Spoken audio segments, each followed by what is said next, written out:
Uma grande satisfação começar essa trajetória do Seleção Brasileira, pelo menos na parte das entrevistas, tendo com a gente um grande nome da música brasileira. O Seleção Brasileira é assim, os ouvintes, eles escolhem durante a semana, entre 3 nomes, um especial, que a gente rola aí 1 hora. A gente já teve Tim Maia, já teve Paralamas, já teve Titãs, e no último programa do mês, aí um convidado muito especial bate um papo com a gente, toca seus sons, e é esse o intuito do Seleção Brasileira, que hoje recebe Cleiton Ramil com muita honra e muito orgulho. Cleiton Ramil, muito boa tarde, muito bom dia para todo mundo que está ouvindo, ou na hora que vai ao ar, às 18 horas de Luxemburgo, ou em qualquer momento, seja on demand, seja no YouTube. Queria te dar aí as boas-vindas à Rádio Bril e muito obrigado por fazer com que o Sul e Cima faça parte dessa grande rede de emissoras. É um orgulho ter o Sul em Cima, programa premiado, que já está indo para mais uma semifinal de profissionais da música, Cleiton.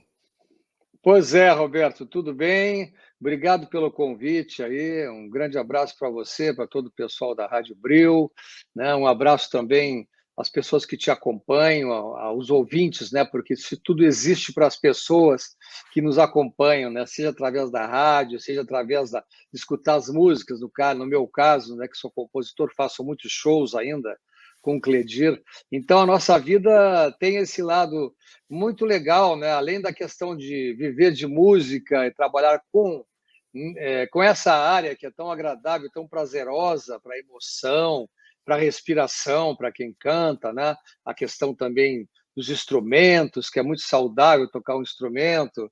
E ainda temos esse privilégio de a gente poder se exibir aqui numa entrevista dessas com você, Roberto.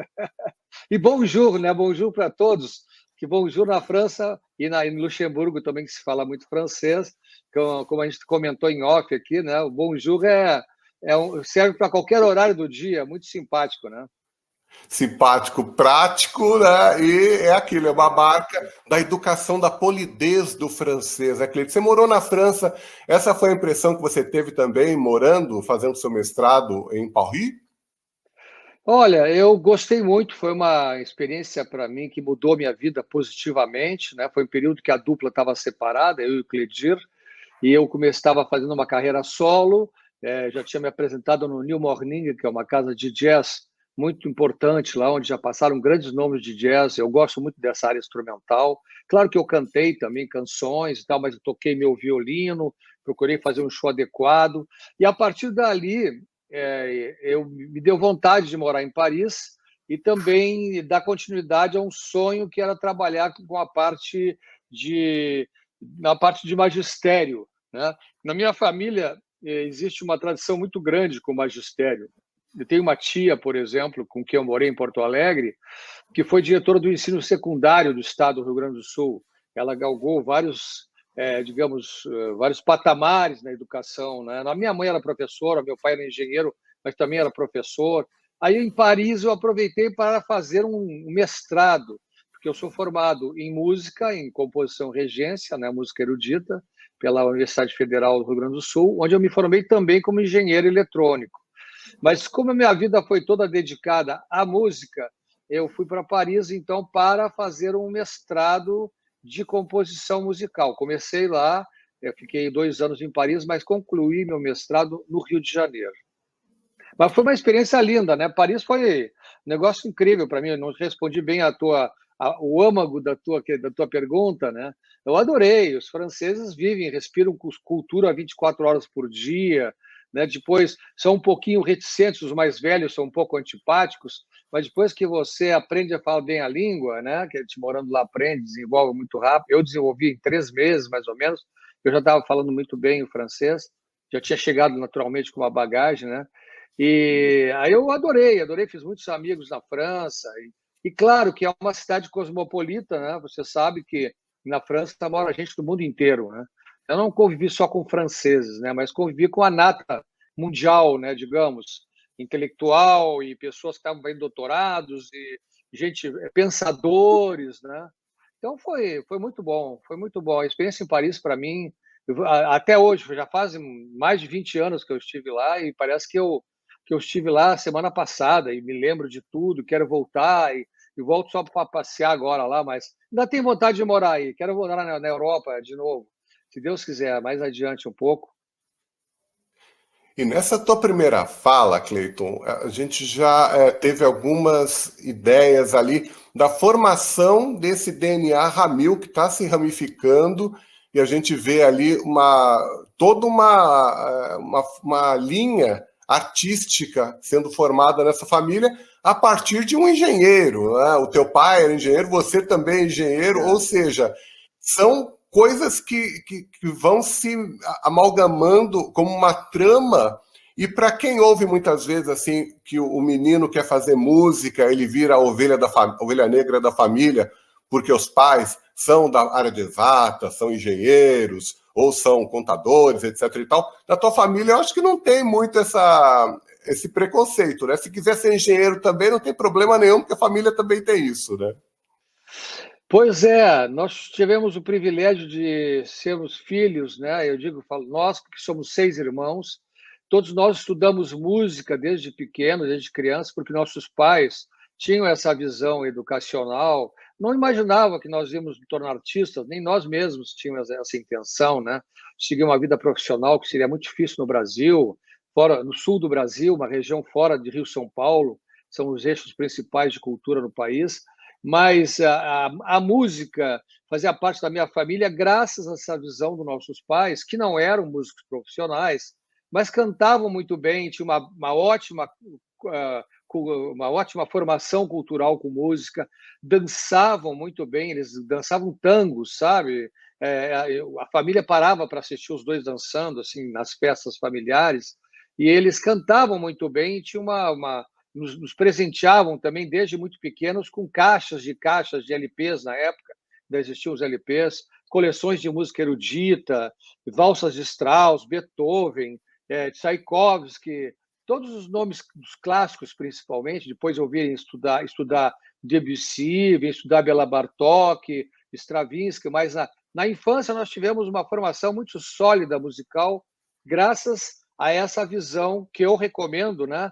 Já que você falou nas crianças que às vezes não têm essa oportunidade, eu acho que os pais todos deveriam se dar conta que a música, não, além de ser realmente um grande caminho profissional, hoje no Brasil está um pouco melhor, nunca, não é como a França, não é como os países desenvolvidos, onde os artistas são muito respeitados, mas a música, independente da vida profissional, ela é uma companheira fantástica, que nunca trai você.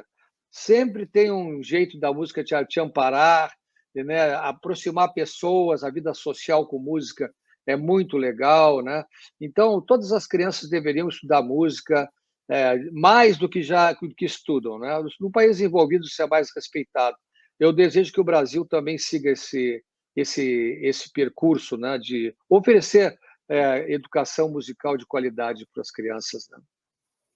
Você sabe que o meu filho estuda em Luxemburgo e tem ali aquelas tardes de talentos, né, que eles reúnem as crianças, eles participam de concursos e aí são selecionados para se apresentar.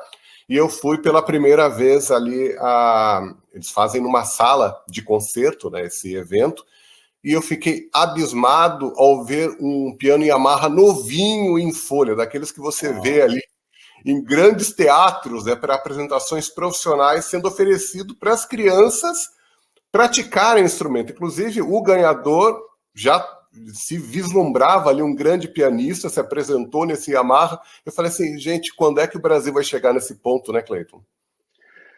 Isso que tu falou é interessante, né? É apenas um aspecto, né? Mas realmente eles levam aí na Europa, em Luxemburgo, que bom saber que Luxemburgo também trata as crianças, né, com esse nível. Sabem como é importante, como é diferente você ter um bom instrumento musical para estudar, né? Para aprender música. Claro, inicialmente você pode ter um instrumento mais simples. Se você vai estudar violino, você não precisa comprar um violino de $1 milhão, né? Você pode comprar, não há nem sentido nisso, né? Mas é bom sempre ter bons instrumentos, não é tão difícil oferecer para as crianças, né? Que legal, isso que você falou é importantíssimo, né? realmente é deslumbrante, né? Eu já viajei pelo mundo todo, né? E eu fico impressionado, cara, quando eu vejo adolescentes ou pré-adolescentes tocando instrumentos lindos. Há uns anos atrás, nós tivemos até na Palestina fazendo show, eu e o Cledir. Pelo que me consta, fomos os primeiros brasileiros que nos apresentamos lá em Ramala, ali do lado de Israel, né? Também tivemos Israel, é claro. E eu fiquei muito impressionado com os instrumentos maravilhosos orientais que eles têm, né?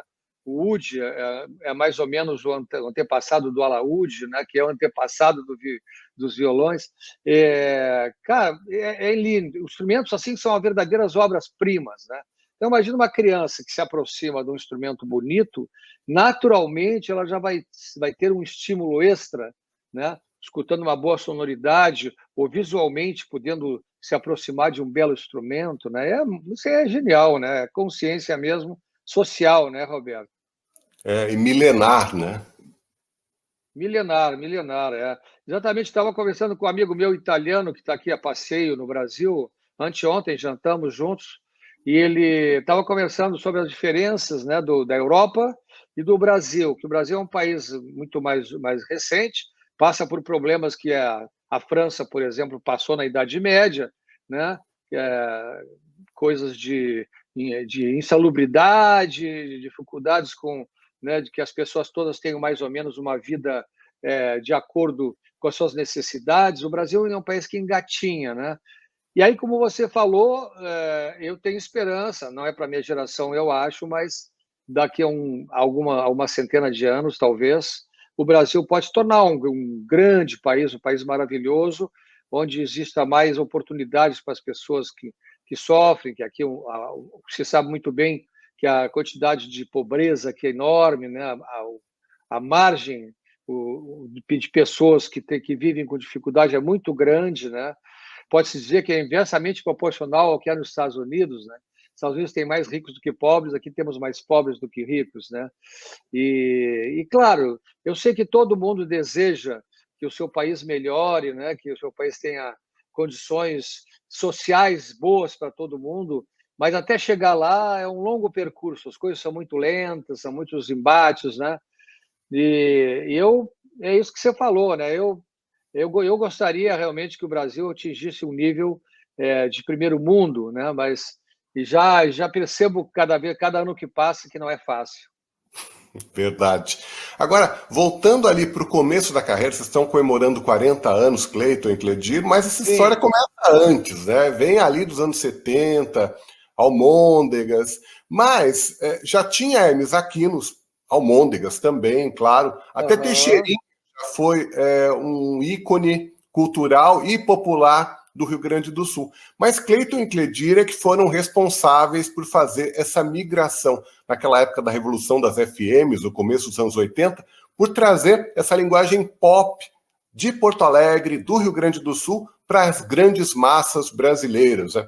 E fazendo esse contraponto a um movimento que vinha do Nordeste. Então nós tínhamos ali a safra cearense, pernambucana, a baiana, que já estava estabelecida desde os anos 60, mas músicos muito ricos. E os representantes do Rio Grande do Sul, neste momento, eram vocês. A gente nota, inclusive, que essa mudança para o Rio representou para vocês também uma certa mudança na sonoridade, se você comparar ali com o que era feito na época dos Almôndegas. Até Toquitô, que foi uma música gravada pela Simone, que era meio funkeada, que já tinha uma linguagem diferente. Foi uma Sim. espécie de ruptura isso? Nós sempre fomos artistas e compositores ligados às raízes, à questão do folclore gaúcho, mas, ao mesmo tempo, com uma visão universal, né? Em direção, absorvendo, como eu te falei no início do papo, aí, eu escutei muito música erudita na minha vida, isso tem uma influência enorme no que eu faço, né? Tudo que eu escuto, tudo que eu aprendo, seja a música oriental, seja a música de outros países da Europa, naturalmente, que tem uma tradição enorme musical, dos Estados Unidos, da Inglaterra, que também tem uma forte penetração mundial, tudo isso faz parte do nosso trabalho, sempre fez. O Almôndegas, é curioso isso, muitas pessoas não sabem, mas nós nos tornamos modernos desde o início, éramos um grupo acústico, por falta de dinheiro. nós não tínhamos dinheiro para comprar instrumentos muito caros. Então, tínhamos violões, era basicamente violões, instrumentos de percussão e vocais, né? E éramos todos compositores, entende? Quando nós fomos para o Rio de Janeiro, já no formato de dupla, quer dizer, fomos ainda com Almôndegas para o Rio de Janeiro, mas a dupla foi que começou em 80, que fez grande sucesso nacional. Aí nós já começamos a absorver outros elementos, até porque nós dizíamos muito lá para o pessoal do Sul, que queria vencer também, como nós conseguimos vencer em termos de país, né? Que o pessoal às vezes fica restrito com a sua música regional a um público muito pequeno. Claro, é maravilhoso, são as pessoas parecidas com você que te entendem, entendem o teu sotaque, o teu jeito de cantar, os teus interesses. Mas se você quer conquistar o Brasil, o país que é diversificado para caramba, se você quer conquistar a Europa, se você quer conquistar os Estados Unidos, muitas vezes vai ser difícil você chegar com teus elementos típicos, muito, digamos, desprovidos do que as rádios tocam, né? Eu me lembro que eu cheguei nos anos 80 no Rio de Janeiro, se a música não tivesse bateria no arranjo, eles não tocavam nas rádios. Havia um código entre as rádios no Rio de Janeiro, no Brasil, provavelmente, que eles precisavam de música com aquela energia que a bateria e o contrabaixo eletrônico trazem para uma banda, né? Então, nós íamos nos adaptando a essas necessidades.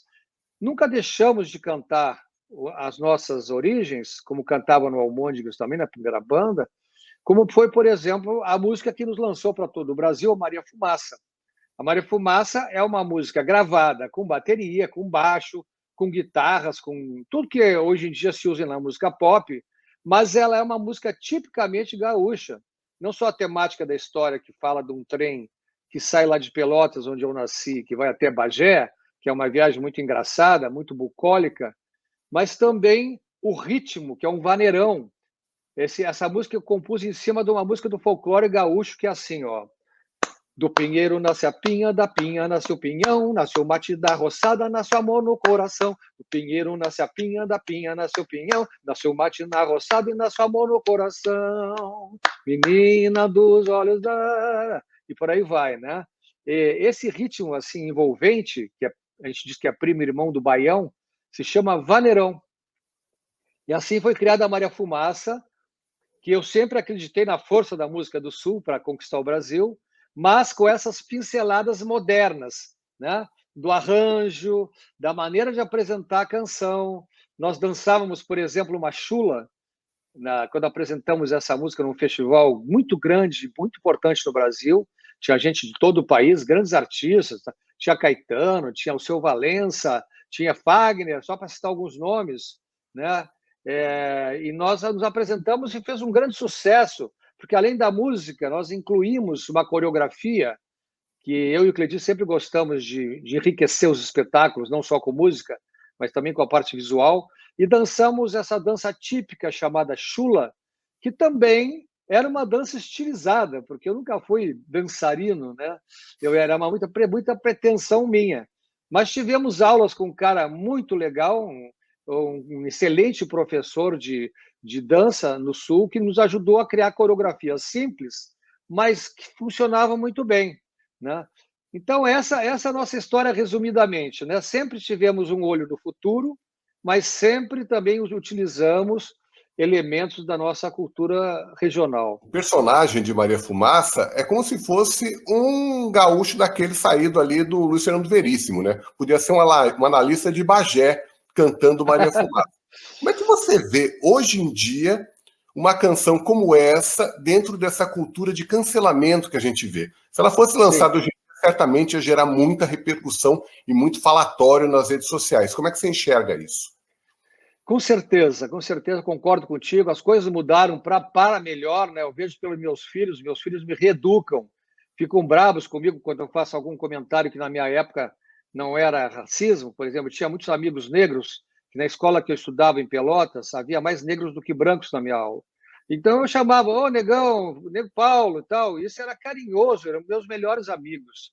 Hoje em dia não se pode falar dessa forma. É claro que sempre o que interessa é a forma como você diz, não é?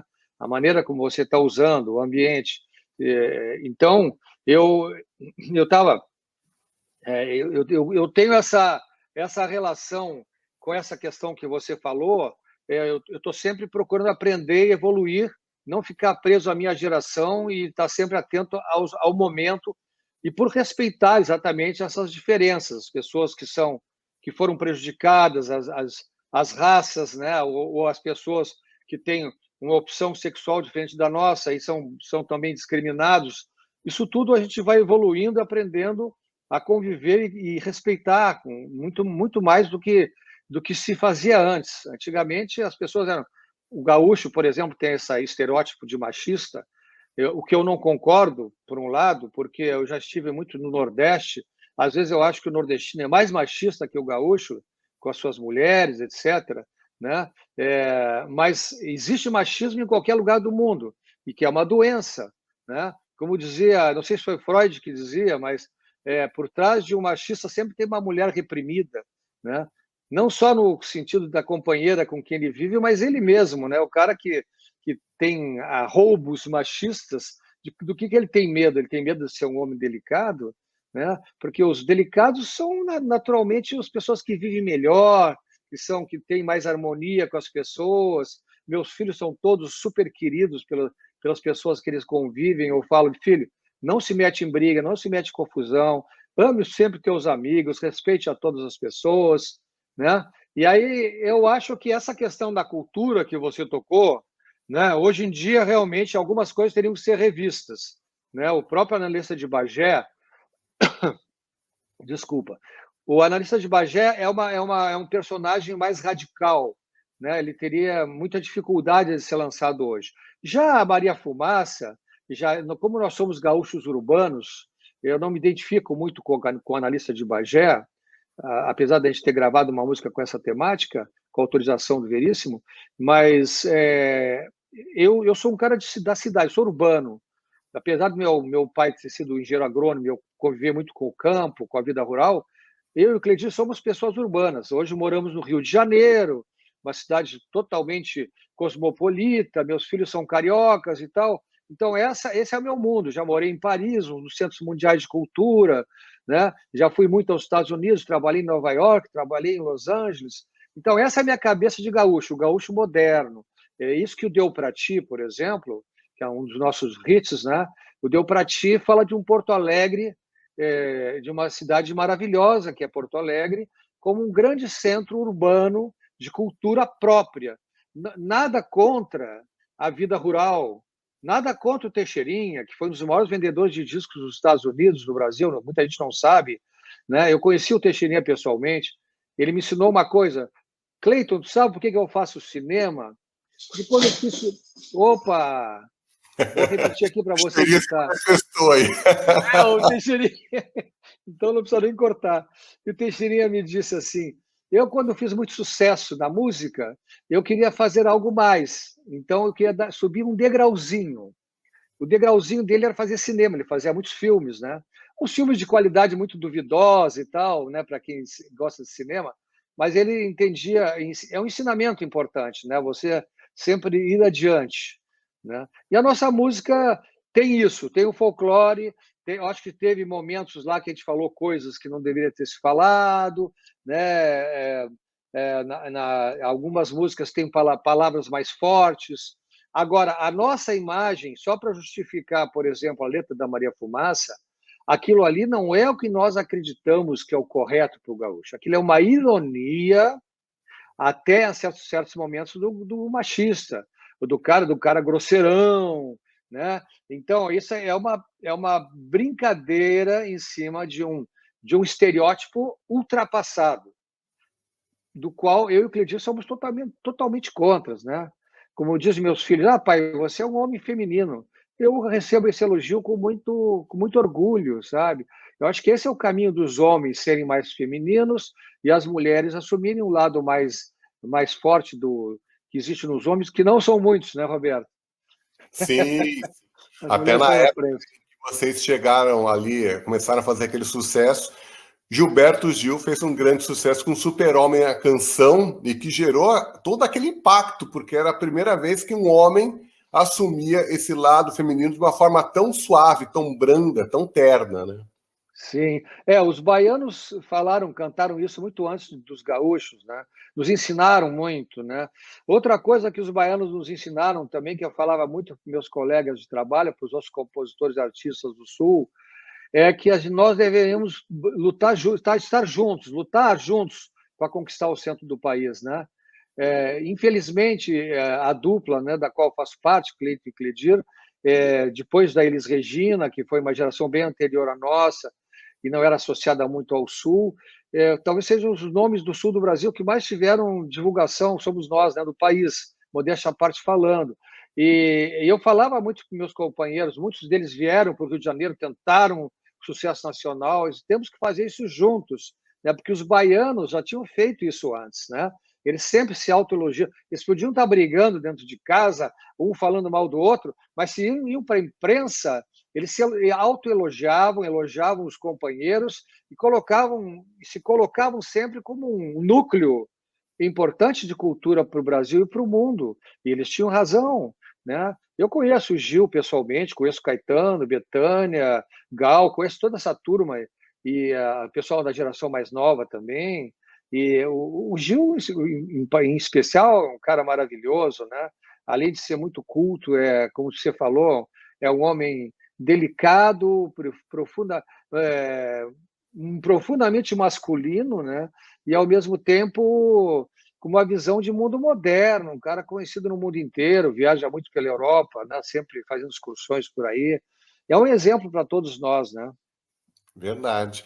Agora vamos falar um pouquinho do seu instrumento. O violino já não é muito usual na música popular, né? São Sim, poucas bandas, por exemplo, que usam, né? Tem uma banda que eu gosto muito, são os Waterboys, que tem um violinista na banda. O Das Aranha, sim, de Santa Catarina, também tem. Eu cheguei a entrevistar ali o sim. Das Aranha, e o Fernando, ele falou assim, olha, eu tocava violino e falava assim, vem pra banda, você toca alguma coisa, vem, e acabou virando uma marca do Das Aranha. Hoje em dia é possível não associar o som deles ao som que é tirado do violino. Agora, Sim. como é que o violino entrou na sua vida, Cleiton? Bom, os europeus vão achar estranho que estão escutando a entrevista, né? Porque no sul do Brasil era muito difícil estudar violino, né? Porto Alegre tinha um pouco mais de recurso, mas eu morava no interior, em Pelotas, e lá tinha um conservatório de música que recebia um professor semanalmente, vinha de Porto Alegre para poder termos um professor de violino. Eu era criança, eu gostava do violino, já tinha visto violinos até de brinquedo, assim, tinha ganho um de presente dessa minha tia, que era educadora, já com uma visão, a Dária Alves, o nome dela, ela tinha uma visão muito boa de educadora, me deu um violino muito bonito, assim, um pequeno, né, de brinquedo, mas tão lindo o instrumento, nunca mais esqueci. Meu pai me perguntou um dia, né, como nós todos estudávamos música na nossa casa, qual é o instrumento que você quer estudar? E eu, muito vaidoso que sou, leonino, já tinha escutado falar que o violino era o rei dos instrumentos, né? Então, por todas essas pequenas histórias que foram se aproximando da minha vida, da infância, eu pedi para estudar o violino. E muito difícil, instrumento muito difícil inicialmente, né?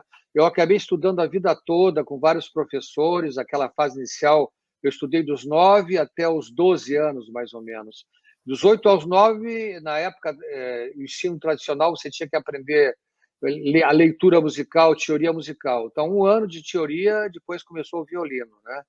E aí foi indo, e o violino se tornou uma peça importante também, como você falou do Das Aranha, né? Das pessoas além de eu hoje ser muito, me orgulho muito que muitas crianças estudam violino hoje porque me vêm tocando na televisão, né, os arranjos que eu faço. Eu toco um violino mais jazzístico, improviso frases e tal. Eu fujo um pouco do estereótipo da orquestra, procuro trabalhar com um violino mais alegre, mais divertido, mais dinâmico, mais potente, como existe a música no rock, por exemplo, né? Meu violino às vezes soa com uma guitarra de rock, né? Mas sem distorção nem nada. Eu procuro usar o som mais acústico mesmo. E é isso. Aí o violino também foi assim. Quando começou a Almôndegas, já estava lá os instrumentos disponíveis. Um deles era o violino, né, que eu tinha em casa, eu tocava. E tocava pouco na época, e eu tive que ir desenvolvendo. Eu faço frases muito simples, nos primeiros arranjos do Almôndegas, a Canção da Meia-Noite, que é a música que ficou conhecida nacionalmente, que é o tema do lobisomem, na novela Saramandaia, tem um solo de violino que eu gosto muito. Até hoje nós cantamos essa música, tu vê, 40 anos depois ou mais, né, a gente toca essa música ainda, para ver como foi impactante também na música popular começar a usar o violino a partir dos anos 70, né? E eu fico muito feliz, viu, Roberto, de saber que as pessoas gostam, acham interessante. É um instrumento pouco usado, talvez seja pela dificuldade da manipulação dele e também pelo conjunto, né, de instrumentos que, em geral, é usado em música popular. O violino não é o mais comum, né? E é mais fácil também você encontrar tecladistas, violonistas e do que violinistas, né? No Brasil, pelo menos. Na Europa, eu sei que é diferente. Tem muita gente que toca violino e tem um alto nível de desenvolvimento violinistas aí, né? Verdade.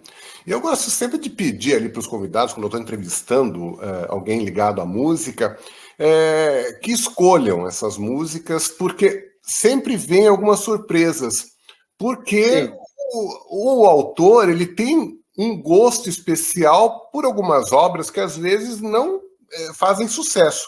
Não exatamente são aquelas que são mais conhecidas, né, Cleiton? O Kiko Zambianchi, ele diz que se não fosse pelo empenho dele, Primeiros Erros jamais teria sido um hit. Ele que foi lá bater na rádio e falar, olha, presta atenção nisso aqui vai ser legal, vai bater nas pessoas, vai fazer sucesso.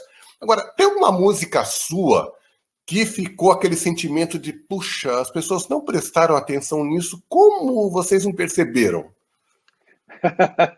Não, isso tem muito, né, Roberto? Tu sabe que quando se lançava um disco, era uma ou duas músicas que trabalhavam no Brasil inteiro, as outras ficavam mais escondidinhas e o pessoal que acompanhava a carreira do artista acabava escutando na sua casa e tal.